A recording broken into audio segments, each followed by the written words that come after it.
together something like a gestalt, you know. In my earlier days, in my 20s, I happened to go to federal prison because I was a little bank robber. And we learned different therapies. They had one therapy called the reevaluation therapy. And that's where you would just sit. Someone would have their palms up and you would have your palms down and you would like measure their resistance and you would look in their eyes, you know, and every time they would look away, it was some kind of avoidance. And, you know, it would be so intense that, you know, you would end up breaking up into tears, but the tears would be, you know, the stuff just leaving you, you know, and after a while, when you first started, you'd be really nervous.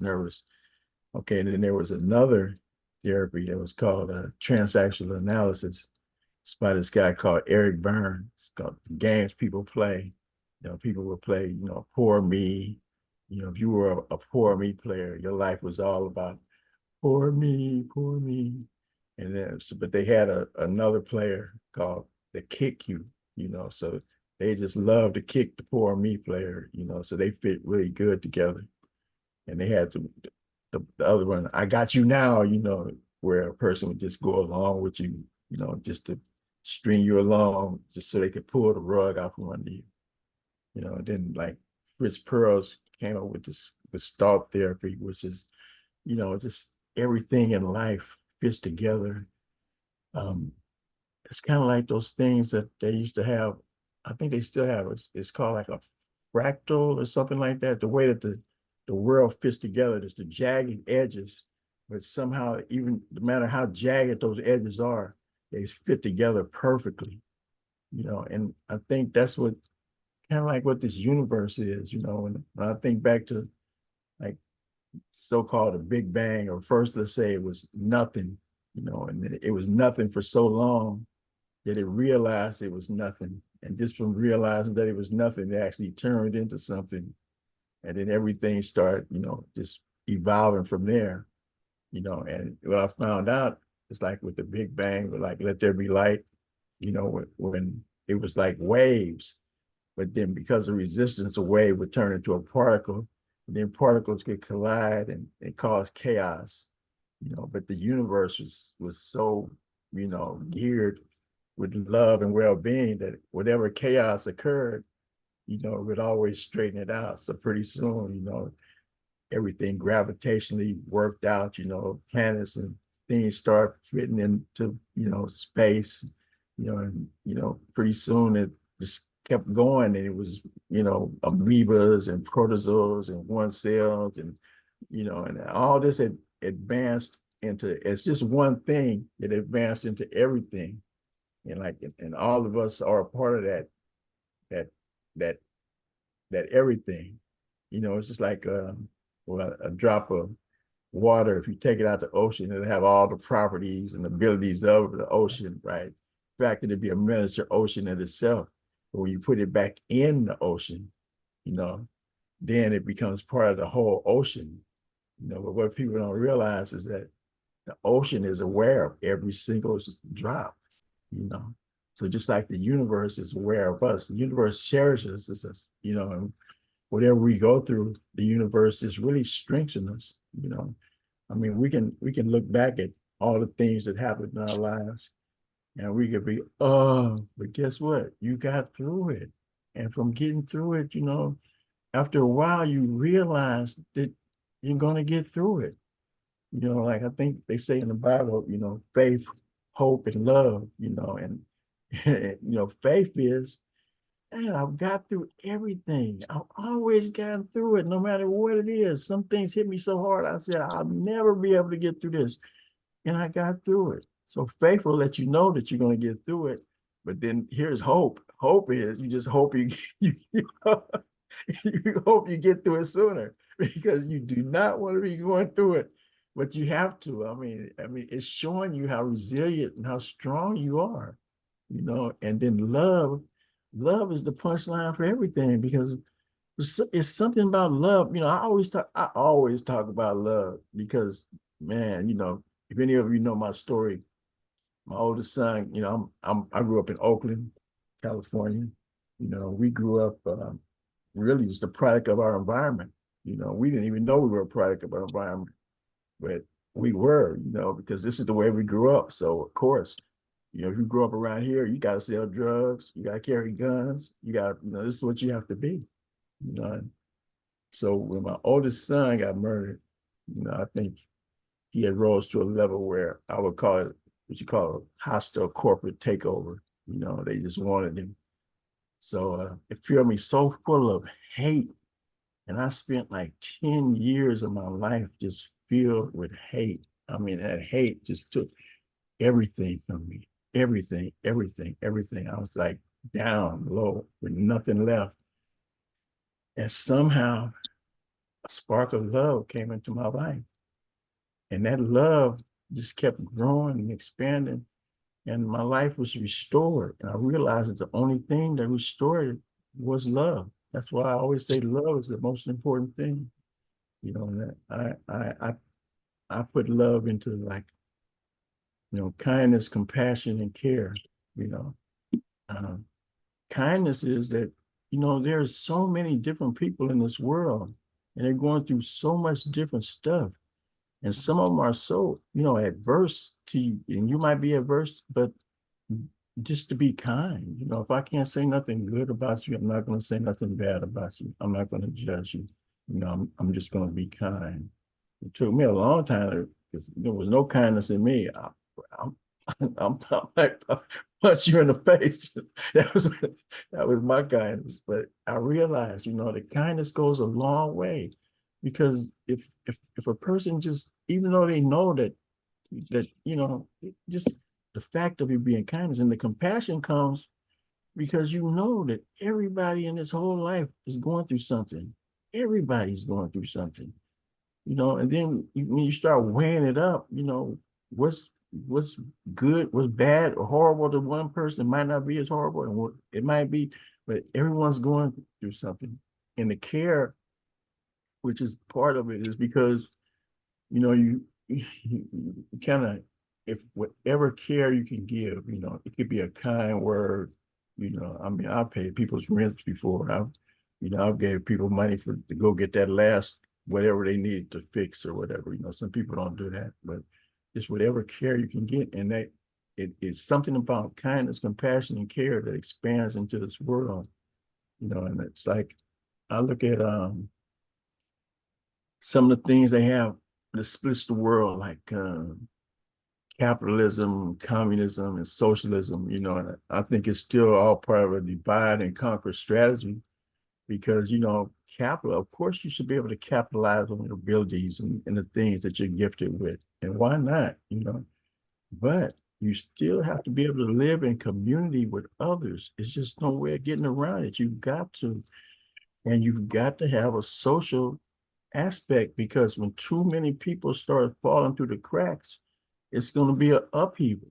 And I'm not really necessarily political, but I know they got these what you call oligarchs, like in Russia. And I know some people in America are trying to, because they don't care. I mean, I don't care what you said you could do to a woman, or you could shoot somebody on Fifth Avenue. If you can get me in position as an oligarch, I'm going for it. But I believe, if you want to be an oligarch, go to Russia, because we don't do that here in the United States. In the United States, we are a melting pot. It is everybody from every nation that comes together, and we're trying the best we can to live in harmony with each other. I don't have nothing against a white supremacist. You could be that anywhere over there, and it's all good. I don't care nothing if you're a black nationalist. You could be that over here. But for other people that don't care, we don't care what you are. We don't care what color you are. We don't care where you're from. All we know is that, you love your family like we love our family. When our kids go outside to play, you watch out for our kids like we watch out for your kids. And I would really like to see it. I mean, man, I hate that thing that's going over there in Ukraine, and also in Palestine. Because man, it was really a bad move to attack those people like that. But then again, also it might have been a bad move for their lands to be seized, like these Native American lands that have been seized. And so but just for those, it cost them too much, you know. I mean, 20, however many thousands of people have lost their lives, women and children. I think the whole world should step up, you know, and just say, look, you know, enough is enough. You know, what I would do is I'd take the mosque guys and I'd probably put them in a mansion somewhere over in the hills somewhere. Look, okay, you guys stay over here and do what you want. And all of us people that want to just work together and do what we need to do to make the world work, we'll work together. You know, just like the thing they used to have about beat your swords and the plowshares, you know, for people just to stand up and say, you know what, I don't care what, we're not going to do this. We're not going to kill all these innocent people just to get, you know, at others. I just think that that it's enough good in the world that it's almost like if you got a shirt and it's dirty, you know, so it's dirty, so you don't notice. But the cleaner the shirt gets, the more you notice every little spot. So although the world might look like it's just that the world is getting more cleaner and we're noticing those things, you know, that those spots even more, you know. So it's just, you know, good to be a part of something where, you know, there's something about this Buddhist practice that attracted me, you know, because you know, here we are in prison, you know, we're, you know, I guess horrible guys, you know, but then of course the volunteers came in and showed us that, you know what, maybe you're not a horrible guy. Maybe you're a product of your environment. Maybe it's not like a morality thing. Maybe it's more like a math problem. You know, you've been doing the math problem, but guess what? You've been getting it wrong. But once you get it right, you start getting it right. And nobody holds it against you that you got it wrong before. It's like when God said, let there be light. It might have been dark for billions of years, but they didn't look back and say, oh, we was dark for so long. You know, they just, you know, grabbed the light and moved on, you know, and that's what happened, you know, with some of us. I mean, I'm amazed at some of the guys and everyone in this sangha, you know, that's experienced the the incarceration, you know, how you came out and didn't let any of those things that could hold you back. You just moved on and start supporting other people about making the world a better, more caring place, you know, and you know, I mean, I feel pretty emotional because, man, if you would have knew where I was, man, I'm telling you, I had everything. I went to the Bay Bridge, shot my gun off, and told God, "Fuck you, God. If you was down here, I would kill your ass. Because I'm down here talking about you and my kids are getting killed." And you know what? It was people that was horrified when they heard me say that because they didn't know God like I knew God. Because God is not a horrible, judgmental person like they said he was. You know, God just loves you. You know, they don't realize why. Why does God love a serial killer just as much as he loves a priest? Because they're both his children.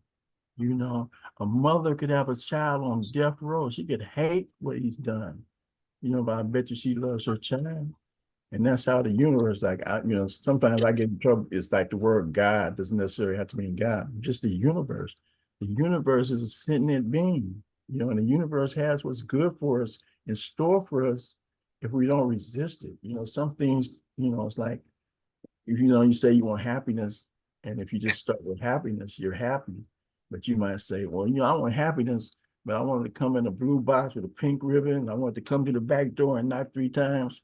You know what? It's kind of hard, but the universe will eventually get it to you like that because that's the power of the universe. But, you know, if you just start from happiness, you know, realize that, you know, for me, biggest things were like gratitude, appreciation, and joy.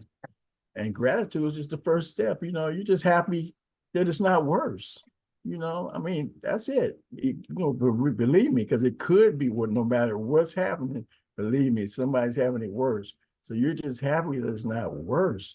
And then if you can appreciate that, it'll just bring you to joy. And that, you know, gratitude leads to appreciation, and appreciation always leads to joy. If you start appreciating life more and more, you'll find your life will be filled with joy, you know, and you don't have to, I mean, reality is just reality. reality is also, so what?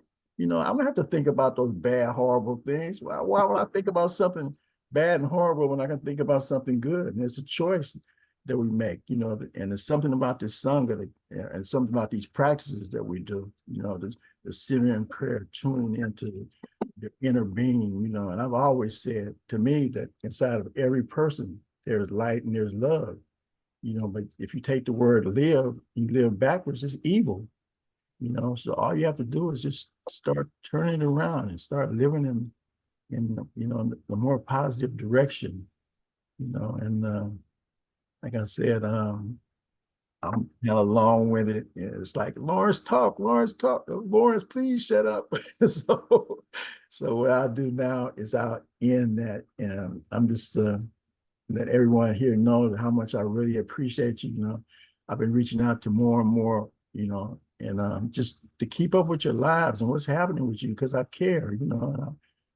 You know, and that's what we are as a sangha. You know, I'm still, man, I'm still floating off our retreat, you know, where we all got together, you know. And then I'm thinking about when, you know, with John and Elizabeth and everyone came out here, and, you know, Oh, John. yeah, I mean, we had, yeah, you know, this, our, and, you know, I watched Lori, she's all over the place. she, she is my heart. She's the heart of the sangha too, you know. So, and man, everyone, if I mean, I could, I mean, wow, there's Julie right there, there's Rich, Diane, man, everyone is so special. And Joanna, I heard you were studying Enneagram, and wow, you know, I love that Enneagram. I mean, there's just so much to it. But like what I'll do is now is I'll just stop and turn it back over, and if there's any questions or any comments or anything, and I just want to say I appreciate you guys, and I always, you know, like I always say, for me, it's love, love, love, and oh, but you know, it's also, it's difficult sometimes because it's hard to be kind to someone that's unkind. It's hard to be compassionate to someone